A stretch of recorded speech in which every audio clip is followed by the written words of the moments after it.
Brewing Company, Jarrett McGovern and Grant Gajewski. Come on up.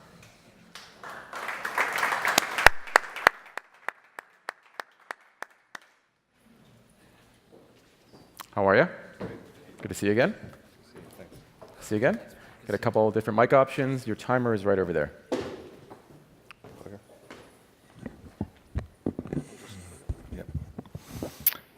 Hello again, everybody. I'm Grant Gajewski, and this is Jarrett McGovern, and we are Rise Brewing Company. I want to thank John and BevNet for having everybody out here. This is a really great platform, and we're really excited to be entering into this community with all you guys, so we're really looking forward to it. It's also great meeting all you guys, all the competition, great products, great beverages, and look forward to seeing you guys out there. We started Rise Brewing Company with the mission to create a great tasting drink with the best and healthiest ingredients we could find on the planet. So we started cold brewing coffee. We used a conventional method called the toddy. We used organic. We used fair trade beans, and it really brought out the natural sweetness of the cold brew. Cold brew tasted amazing, but there was a problem. Cold brew took a really long time to brew. It took us about 24 hours to brew 4 cups of coffee. That wasn't a great business model. It also got oxidized and lost its flavor pretty quickly. So we had a solution. The solution was to infuse our cold brew with nitrogen. Nitrogen gave our coffee a really cool cascade. Nitrogen made our cold brew taste creamy. It gave us an indulgent taste without any preservatives and without any sugar. And it was also a natural preservative. Nitrogen prevented the oxidation process from happening, and it kept our coffee fresh for up to 5 months. So really importantly, it gave us a latte without cream, without sugar, without calories, and that was great. So we started selling our product door to door, cafe to cafe, office to office in New York, sometimes carrying kegs on our back, and people really dug it. And almost 2 years ago today, I'm embarrassed to tell you exactly how long it took us to make that first keg, but we delivered that first keg to a restaurant in Brooklyn named Colony. And since that day, essentially, we've been just at an absolute sprint to keep ahead of demand with our supply.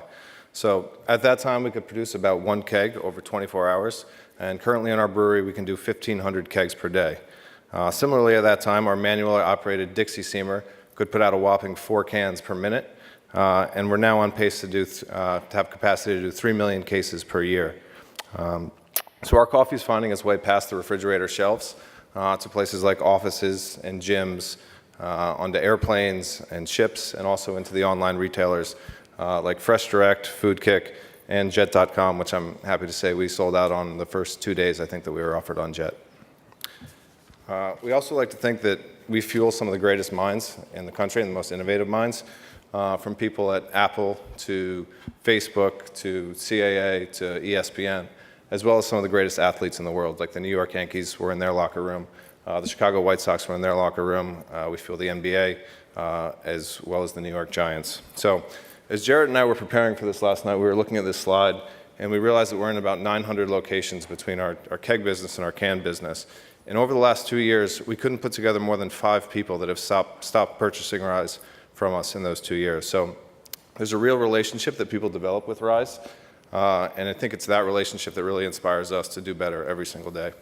And people aren't just drinking Rise in the morning anymore. It's not just a coffee drink that you enjoy in the morning. People are drinking it all day. As Grant said, a lot of athletes are drinking it for the natural energy. They don't want to drink chemicals. They don't want to drink a lot of sugar. And we're noticing that as highly chemical, sugary energy drink consumption is going down, Rise coffee sales are going up because people don't want to drink their calories. And as we continue to expand and penetrate new markets, we've been laser focused on developing a product that we can bring across the country and throughout the world. And through some of our partnerships, mainly with the Cornell Food and Science Program, as well as some of the other world leaders, we're very proud to show you guys today for the first time the country's first and only shelf-stable nitro cold brew coffee can in a slim can. So with this can, it has a 12-month shelf life, unrefrigerated, and a lower price point due to its size, and we feel that it's going to be a true disruptor in the nitro coffee market, and we expect to see it on shelves by the end of the summer. I think it shelves not just in the United States, but with our products, we think we can go all around the world. You know, why Europe? Why not? Europeans drink over 2 cups of coffee per day, more than any place besides Asia. Over 700 million cups of coffee were drunk today in Europe, and we see craft coffee heading in the same direction as craft beer. We know there's a lot of players out there, but we feel like if you make a well-crafted drink and you use professional techniques and really good ingredients, there's always room for you. Coffee space is growing tremendously, over 600,000 percent in the last 5 years, and that number's probably old. And even big players are getting involved, from Starbucks to Dunkin' Donuts, and that's great. They're helping us create a whole nitro category. This summer, we've got some new beverages coming out from a nitro coffee lemonade. We're working with brands like Juice Press, and we love working with brands that have the similar mission to us to create the best tasting drinks with the healthiest ingredients on the planet. You can hang on to the mic in case the judges want to ask you some questions. Great stuff. A lot of information in the presentation. We'll start with Kalam. Right off the bat, Rise Brewing. What do you think of the branding? What do you think of the marketing? What do you think of the name? I love it. I mean, I think it's great. I think that I like the approach that you're having, that this is more than morning. You're thinking about athletes. You're thinking about broader use for the product. And I particularly love this shelf-stable aspect that you just showed us. Like, that's great. And that you're already thinking about longer-term innovation and how you take the concept of nitro and keep reinventing other categories. I think that could be a really compelling long-term proposition for your brand. Yep. John, Jarrett, and Grant talked about different day part uses, maybe a replacement for energy drinks. What do you think of that approach? I don't know. I see coffee as sort of its own unique animal, which to that point, I guess to shift a little, I'm not really so sure how it will translate to something like a matcha or a lemonade. I guess the one thing, and in full disclosure, we actually buy this stuff for our office. It really does taste great. But I do wonder, how do you protect this? Like, what's to stop a La Colombe, a Stumptown, anyone else who has presumably greater resources from figuring out how to do this stuff?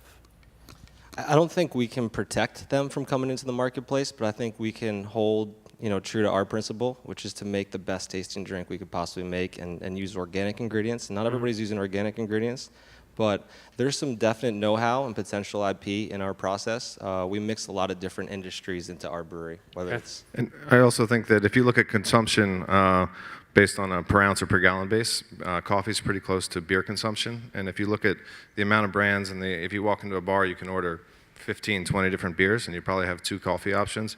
So I think that there's plenty of room in the space to have 2 or 3 or 4 different options as they differentiate themselves slightly on taste or on brand or other different elements.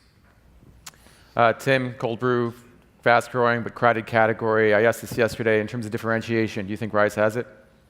I do. I want to add a caution in here, though. Europe, no, stay here. Okay. I mean, it's not that Europe isn't ready for it. You're not ready for it. And I do a lot of work with overseas, and I see too many people get starry-eyed and say, I'm looking over there, and the grass is really green right here. I think you've got a great concept. Stay focused on what you're doing here. Yeah. Good advice. Trevor, go ahead. Yeah, I'm curious about you obviously you have a can business and a keg business. The keg business is a little bit unique from the other multitudes who have come into the RTD coffee business, let's say, or the coffee business. So how much of a priority and a focus is it as you think about building your business over the next 5, 10 years? Are you going to put on the keg business, which is, I assume, more food service and so on and so forth? So I think originally, if you would have looked at our business plan a year ago, we would have had the keg business going, and we would have been launching cans and planned to replace the keg business with cans. But as we've seen it grow, and as we've seen kegs be able to penetrate much different places that cans and other traditional beverages can't get to, I think that we're really excited as to where those kegs are getting set up. And then also, once they are set up there, they stay as a reoccurring solution for people. So they're there, and it gets delivered every week, and they're there for 2-3 years at this point in time, and we don't see any indication that they're leaving. It also allows us to deliver a lot of volume at once. I think from the Yankees dugout to the Giants, they're getting a half barrel every 2 days. It'd be a lot of cans for them to deliver. And portion size is very important, especially in food service. A lot of the restaurants that we deliver to, they make different lattes or smoothies with our drink or an affogato, and they don't want to open up an 11-ounce can and then have to put it back in the refrigerator, so they like to be able to pour 2 ounces at a time. Yeah.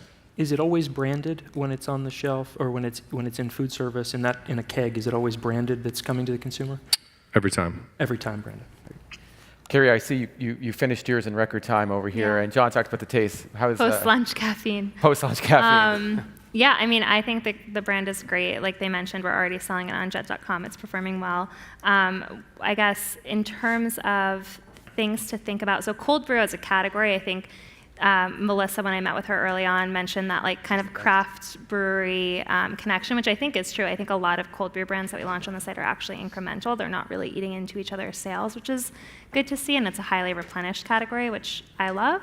One question for you though with Nitro, and I think this is an area where you guys can really set yourselves apart, is the education piece. You don't really do that on the packaging today, and I think in the beverage industry, we kind of know what Nitro is, but a lot of customers and coworkers have been asking, why do I need nitrogen in my coffee? So how are you kind of addressing that education? It's a really, Good. I'm sorry, 10 seconds. We're almost at time. really good question, but Sorry, you could probably talk about that forever. part of it though is that's one of the great things about Dunkin' Donuts and Starbucks getting involved is they're helping raise awareness throughout the entire world. And I think when we first launched, people told us to stay away from Nitro. It didn't sound organic, it didn't sound clean, but we stuck with it because it's what differentiated us from all the other cold brews out there. We're trying our best to educate people on it every day. All right. Great stuff from Rise. Thanks so much. Thanks. Thank